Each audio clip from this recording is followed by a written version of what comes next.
this is a time for us to meet Amy and hear a little bit more about her story. This will be one of many gatherings where you'll have an opportunity to do it. And you are more than welcome to reach out to Amy for coffee, for lunch. We're going to be working with her transition committee to have some small group events where you can get to know her in kind of a small group. This is obviously a bigger format. This is just going to be a very informal discussion. I'm going to be interviewing Amy, and she's going to be responding, and we're going to leave an opportunity for you to ask your own questions. So, Amy, first question.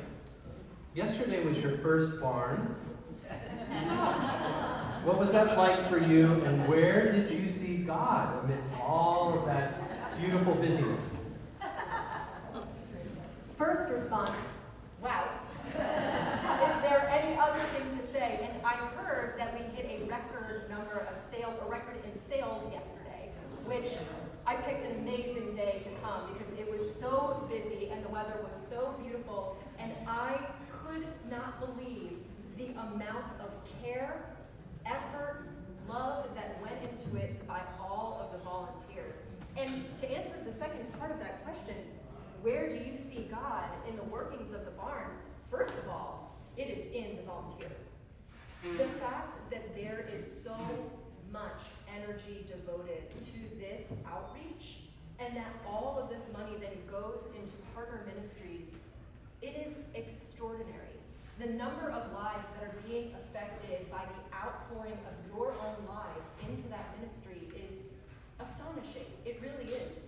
And then second, it was really easy to see God at work in the way that this is a connecting place.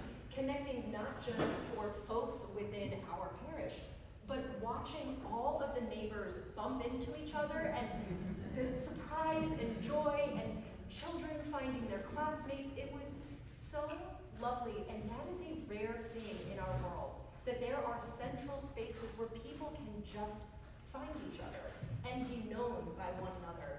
And that is what the barn offers. It's not just stuff for sale, it is an outpouring expression of this parish's love and joy for the surrounding community. So once again, I will return back to, wow, it was incredible, truly.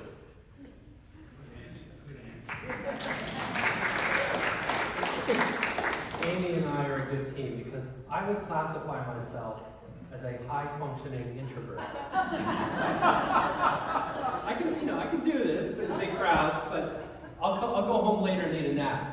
Amy, on the other hand, will go home and she'll be bouncing off the walls. She's an extreme extrovert. So we were joking about that yesterday. So, Amy, many folks here know that you didn't grow up in the Episcopal Church. Tell us what it was, maybe many things, that drew you to the Episcopal Church per se. It is really amazing to me what the Episcopal Church offers, and I won't go into that long list, but I think one of the things that really drew me into ministry in the Episcopal Church is actually the way we understand ministry. There are a lot of churches out there where the focus is centered around one person or a few people and the charisma and the energy that they bring into ministry. We are a sacramental church. Our focus, the thing out of which everything that we do, how we know each other, how we function as the church, comes from the altar at the Eucharist, baptism at the font, the Word of God from the pulpit. And all of these things combined together show us what it means to live a deep and well-formed life. It isn't centered around one person or one set of skills or one thing that somebody can do or one minister. Its foundations go deep. And that is a relief for me because it means that as the church, people come and go. And we can survive trials and tribulations because our roots are ultimately set in this beautiful sacramental life that we all live. It also takes a little relief off of my shoulders because I'm a person and I can only do so much. And thank God that the church isn't built on my shoulders, but it is built on the steady foundation of who God is and what we receive from God. And that's what brought me here to the Episcopal Church, the joy of this sacramental life that we are all sharing together.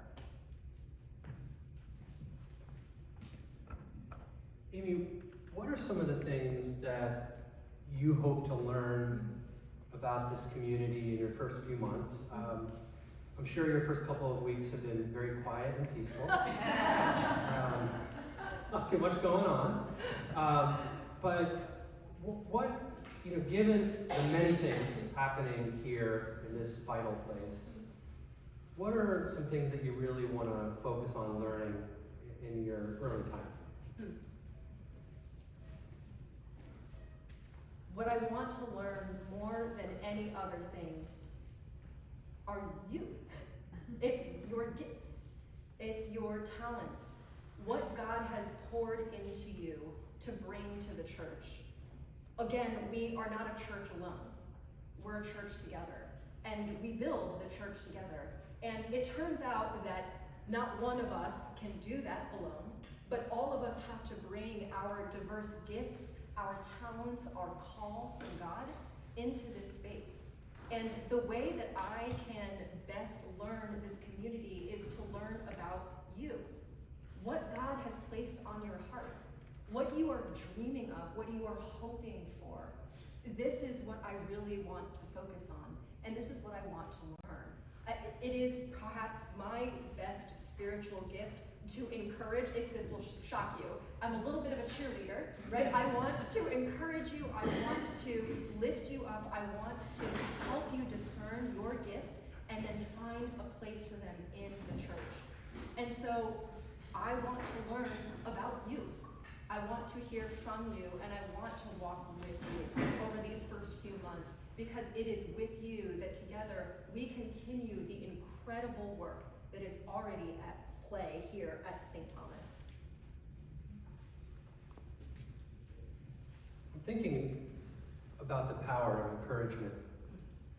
A member of this parish last week, towards the end of the week after the Friday email was sent out, sent a very nice email encouraging and thanking Jillian McGowan, who is our communications officer, as well as some other staff members. And it really touched me that a member of the parish reached out with a note of encouragement. And so maybe something for us all to be thinking about this week is, how can we encourage someone at work, in our own household, perhaps at church, in the community? How can we send a note of encouragement, an email, a phone call? It's powerful when we encourage you. Think about that word, and encourage. You're kind of helping others have courage to show up in life. During seminary, one of the most profound realizations that I had, and Amy and I both went to General Theological Seminary in New York City, which is the oldest and best seminary. Obviously. Not biased at all. So the seminary was wonderful because they provided for every seminarian who desired it a spiritual director.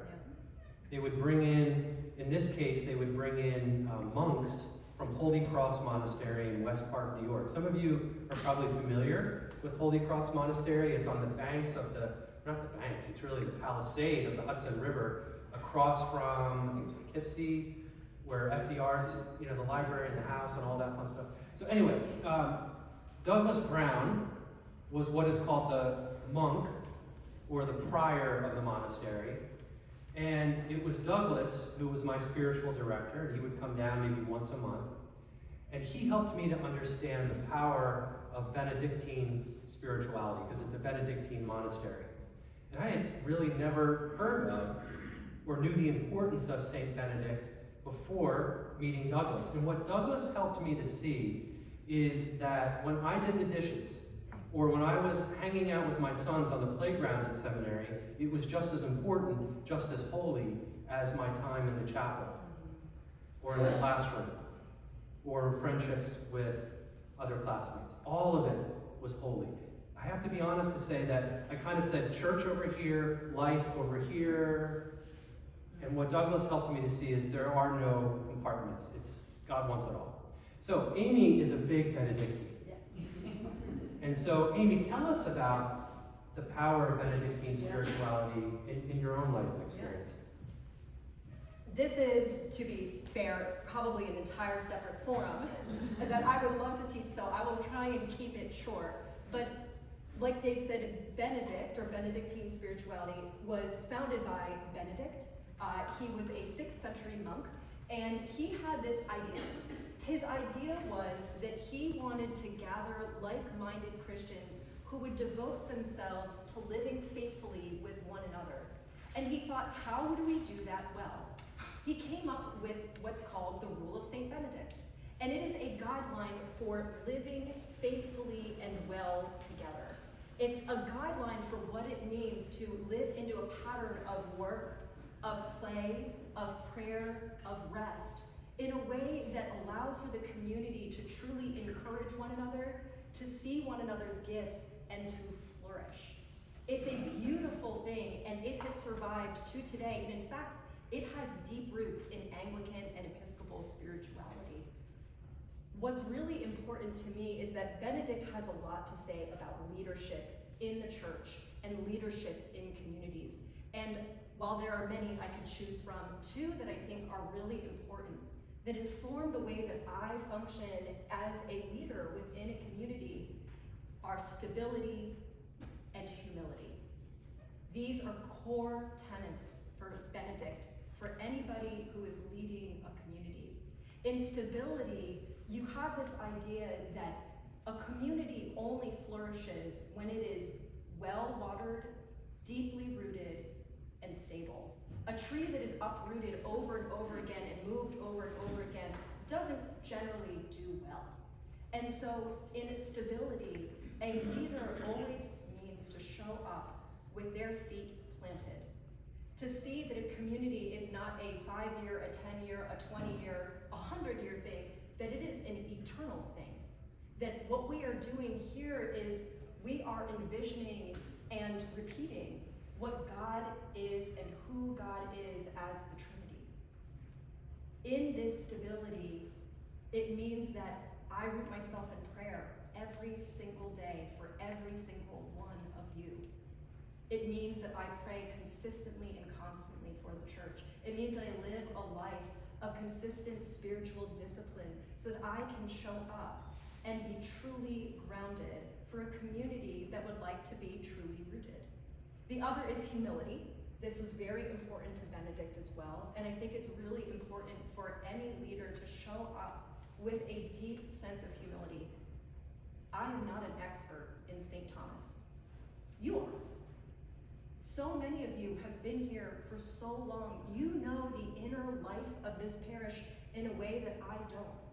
It is humility to know that I don't know what I don't know, and instead to listen, to wonder, to pay close attention.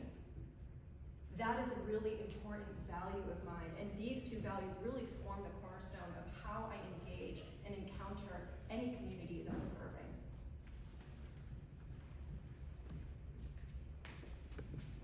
Benedict is ministering as the world as he knew it was falling apart. Yeah. The Roman Empire was crumbling. People were confused. There was widespread famine and disease. And Benedict said, we can do better. Let's live together in community. And it inspired people. And so they'd get lots of visitors. People would knock on the door. And Benedict said, every guest at the monastery has to be treated as if they are Jesus himself walking in the door. Benedict also, at the end of the day, you know, a document's a document, and we have the Rule of St. Benedict. You can find it for free online. But what really Benedict was after was the care of souls. What we call in the church the cure of souls. And that's, at the end of the day, what Amy and I's ministry is all about, is caring for your soul. That's what we're called to do. Now, another name for this is called pastoral care. So, Amy, tell us about maybe some times that you've received pastoral care, times that, you know, what's your, you know, when you're thinking about pastoral care, what guides you as you offer that? That's a good question.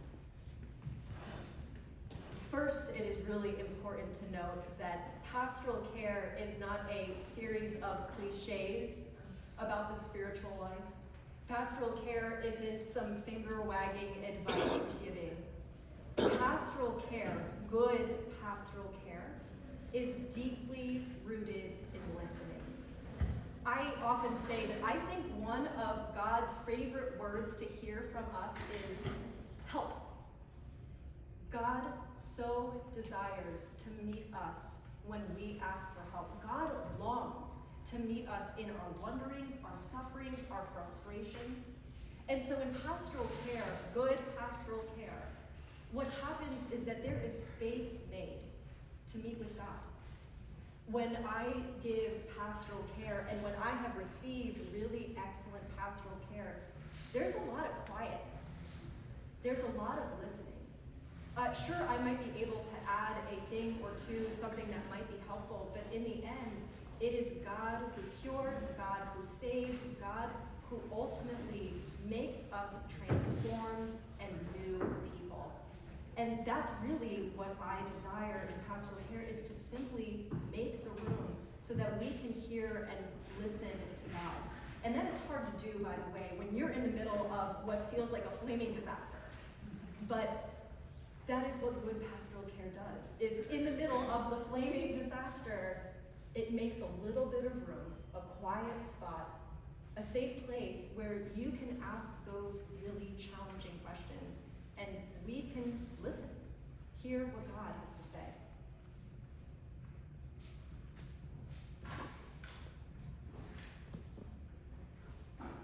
When you pray the book of Psalms, there are many psalms of celebration and joy, and there are many psalms also of crying for help. And the psalms that really break my heart are the ones where the poet is saying, God, where are you? It's Christ on the cross. My God, why have you forsaken me? Where are you? And all of us in our lives of faith go through times where God feels far away. And I don't know about you, I mean, when you have those experiences, it's just so painful, because at least when we can feel God's presence, it's like, all right, I can get through this. But it's those times where we feel like we are saying help and no one's there, that it's just really hard for us. So taking that line of questioning, Amy, just, is there a time in your own life and journey where you really struggled to have faith? And what did you learn from that experience? Well, which one would you like me to pick? There's a lot of them. I wish that faith was a one and done. I wish that it was one time we just had it and then we kept it. But it really is an orientation, and the minute you start turning away from it, gets tough. I think that perhaps one of the more challenging times in my life was, and some of you know this, my husband and I adopted 4 children all at the same time. This was a, you might imagine, big undertaking.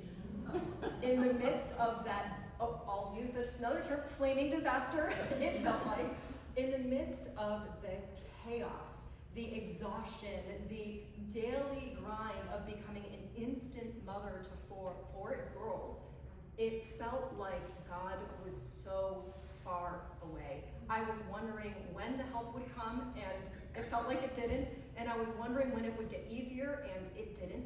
And more and more and more frustration I felt towards God, who felt so distant at the very minute that I needed God. It was harrowing in every sense of that word.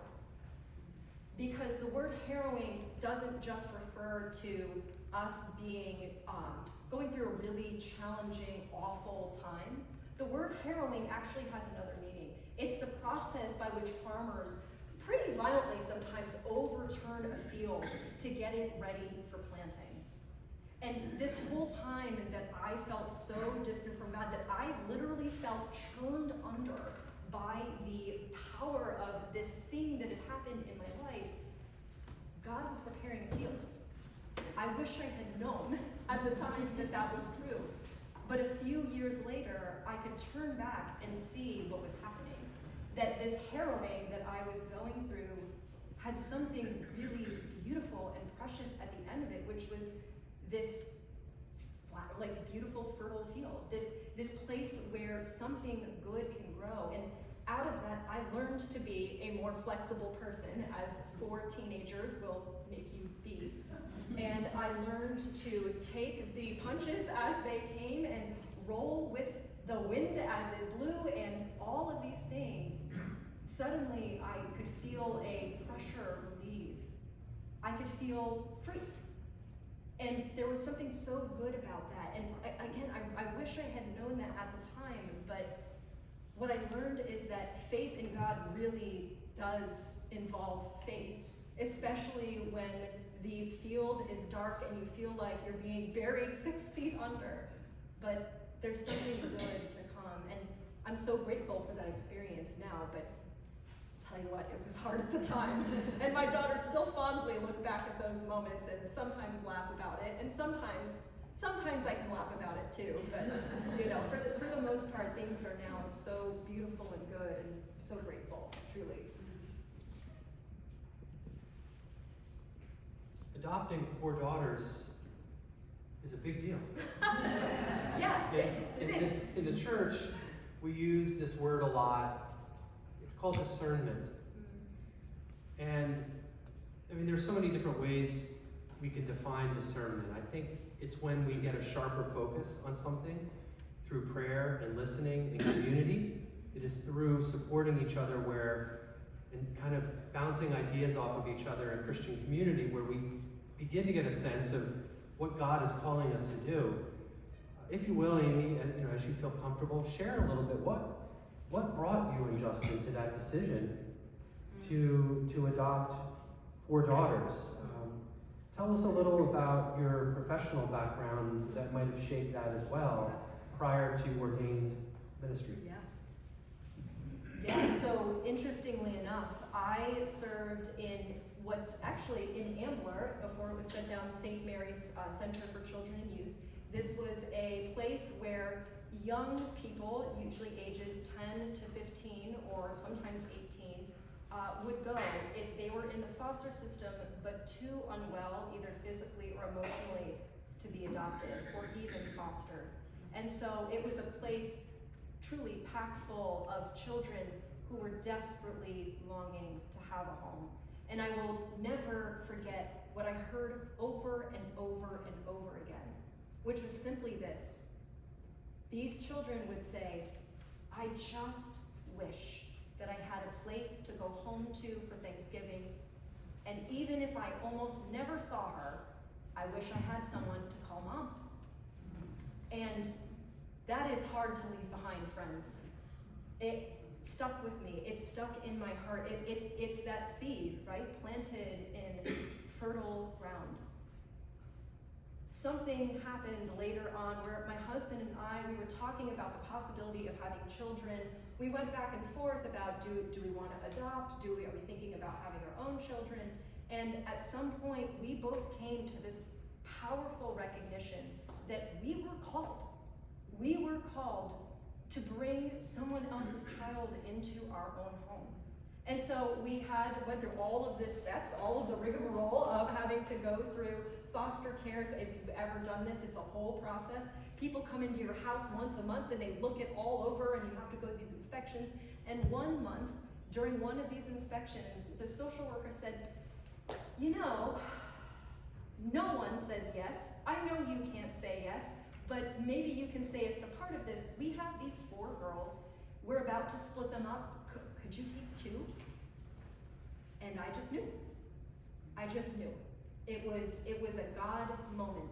I just knew. And as soon as she left, we said, let us think about it. As soon as she left, my husband and I turned to one another. We said, let's go out to dinner because we needed some food to mull this over. And over dinner, we said, yeah, I think we both feel this, we both hear it, and we followed that call. And thank God we followed that call, because I now have these 4 amazing children who are flourishing in the world, and it hasn't been easy, but it has been so good. And for that, I am so grateful, because that is God, friends. That is how God calls, how God works, and how God sees us through the deepest, frankly, impossible challenges.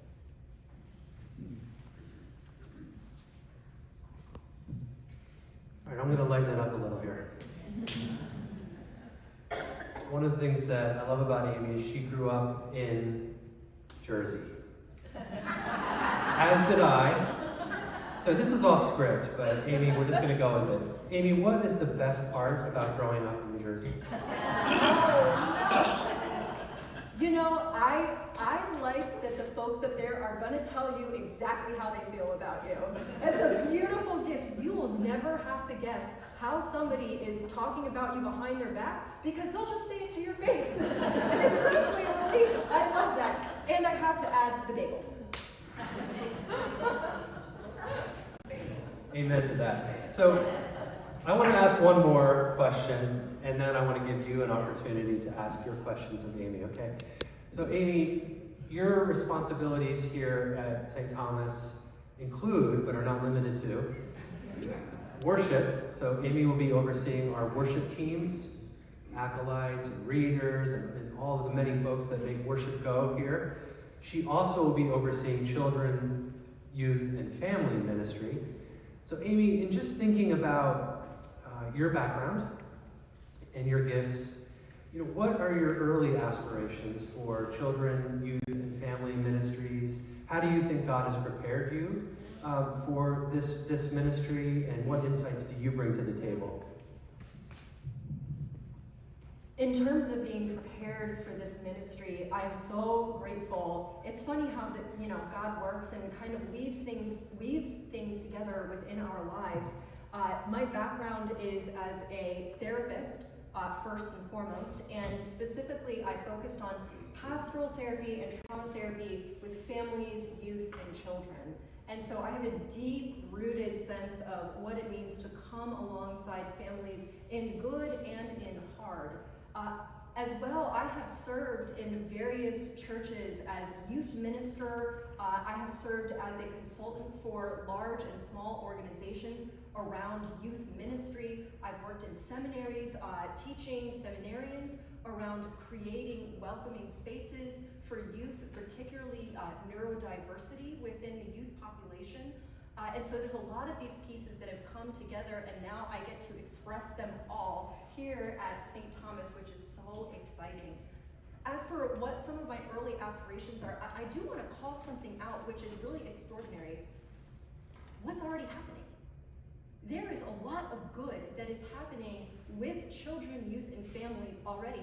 I have to tell you, I opened up the spreadsheet that schedules everyone for Sunday services and noticed that just about every Sunday, there are at least 3 youth acolytes on the rota. And each of those youth are serving maybe once a month. That starts to add up to a lot of youth who are being deeply integrated into the life of our church. I'm meeting with preschool families who are asking lots of questions about St. Thomas and what we have to offer. Today at Children's Chapel, we actually have so many children, we barely had enough coloring pages for everybody. There is something good happening here, and really my role is to just gather the good that is happening and make space for it to keep growing.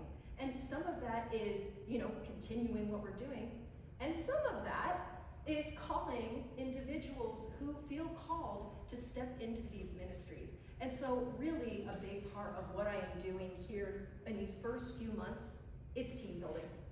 It's calling people into this field, into this place, into serve this community, because it is growing. And friends, it's growing pretty fast, I will tell you what. And that is exciting. It's an exciting opportunity. And so, I will make my pitch because I have to, sorry. But if you feel called, if you feel that tug, if you think, I could take part in this in some way, whether small or bigger, contact me. We will discern together. We will find a right fit for you, because we need you to grow the good that is already happening here. Your turn. questions for Amy, and I'll come to you with the mic. Remember to hold it closer to your mouth. The mic. Got it.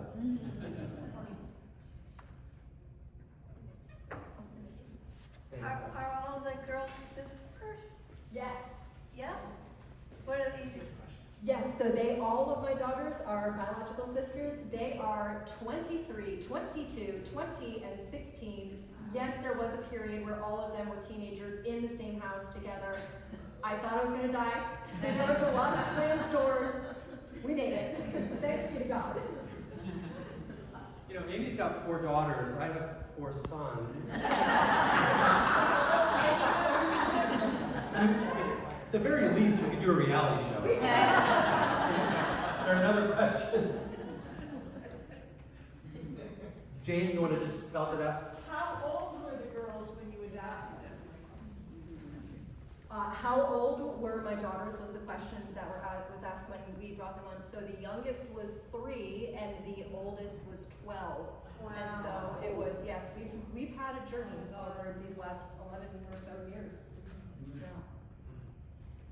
Amazing. Pam. Yes, ma'am. I'm coming.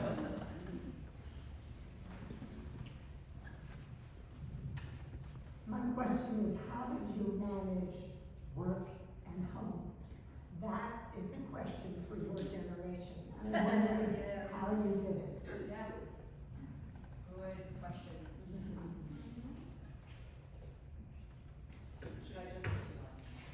Should I just belt it out? Sorry.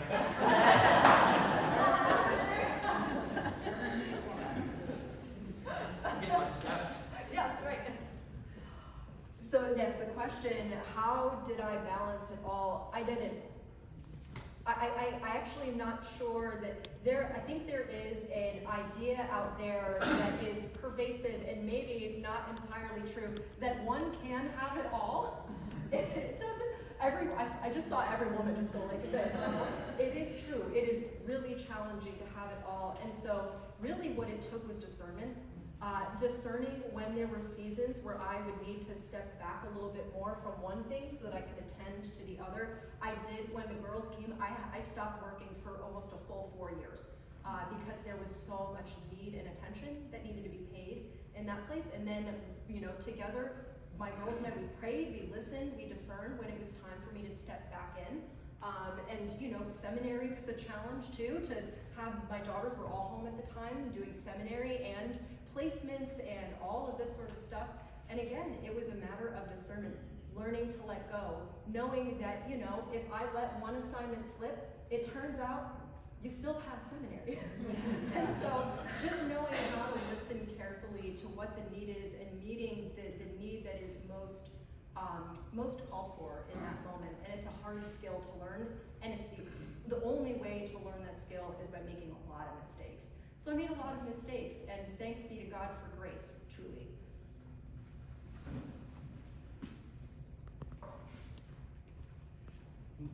Amy and Justin and their kids live in Wynwood, which is where my sister, brother-in-law, and their 4 kids live. And they live around the corner from each other. Literally. So when my nieces and nephews are here at church, and one time Amy's kids were here, they look and go, "That is so weird that kids from Lower Marion are in my church. This is weird." So anyway, we have that little thing in common. Julie.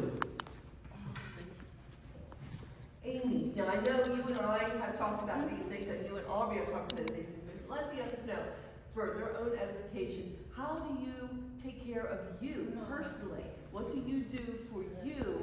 And help us to know what we can do for you personally to not only make you feel welcome, but to help you in whatever way we can do for you.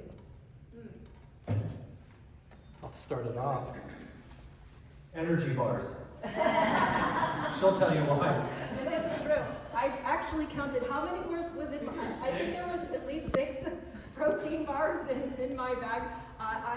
So to answer the second part of your question slightly less seriously first, volunteer. That's how you can support what I'm doing here. It's voluntary. But truly, you know, in terms of supporting me, just be who you are.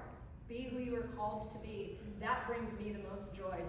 Bring all of who you are to all that we are doing here. And there is nothing that makes me happier in the world than getting to receive that. In terms of how do I, take care of myself? Oh goodness, I do some yoga and Pilates. I do a lot of working out. I know we chatted about that. I do a lot of working out.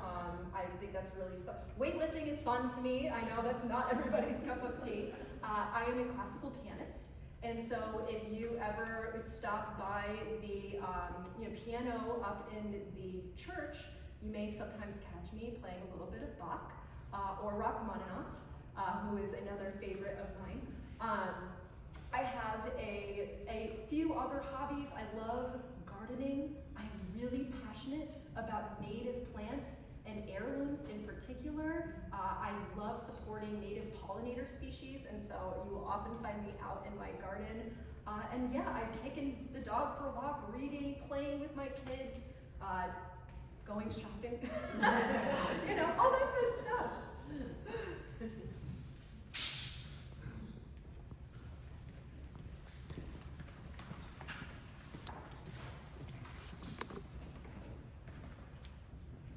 Amy. First of all, I've known Amy for, 7 years, 6 years. More than that. Yeah. She is amazing, and I can tell you that. She's truly amazing. Where do you see the most hope or opportunity for this church community?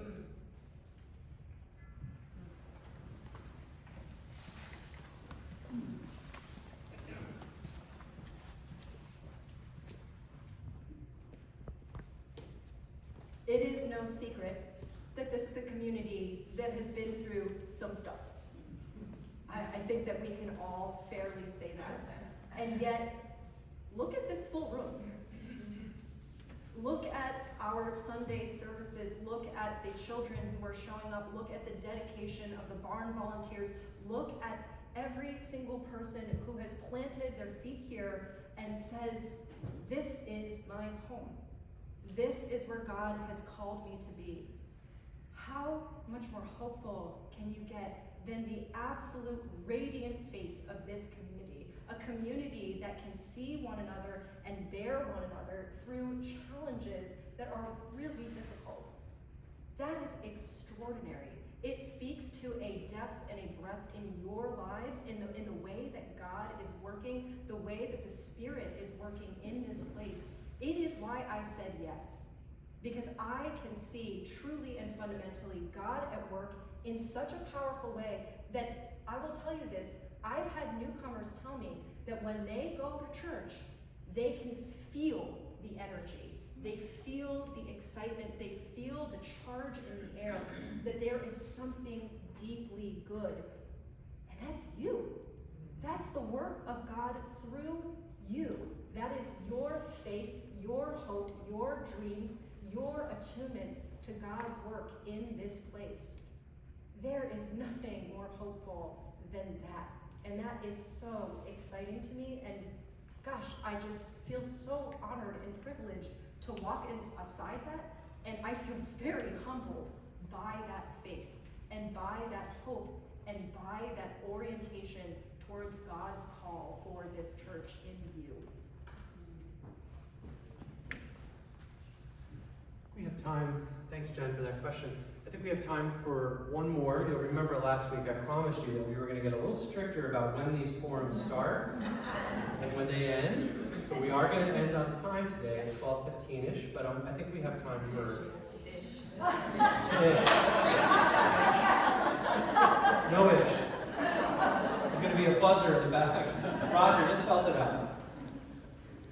Not a question, but an advertisement. I was lucky enough to be present when Amy came and did a lot of the Wednesday Bible studies. If you want to learn this woman's incredible scholarship and teaching about the Bible, come to the Wednesday Bible study at 11 o'clock. She'll often be there, and the Eucharist follow. Where is it? Opposite side of the building, Hutchinson Room, and then the service follows at 12:10 in the chapel.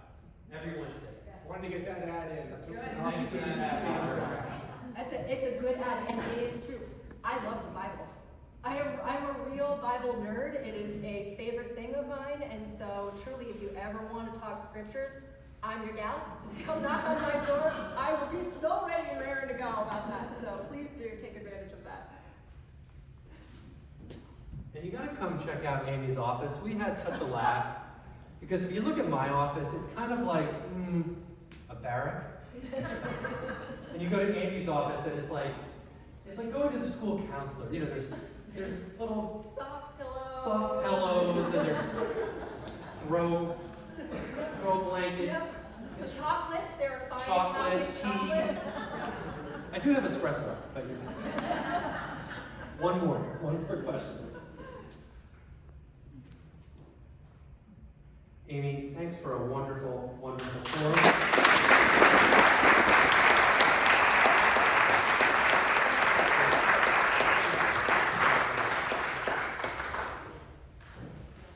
I'm trying to remember what next week's forum is. Can someone help me, Wendy?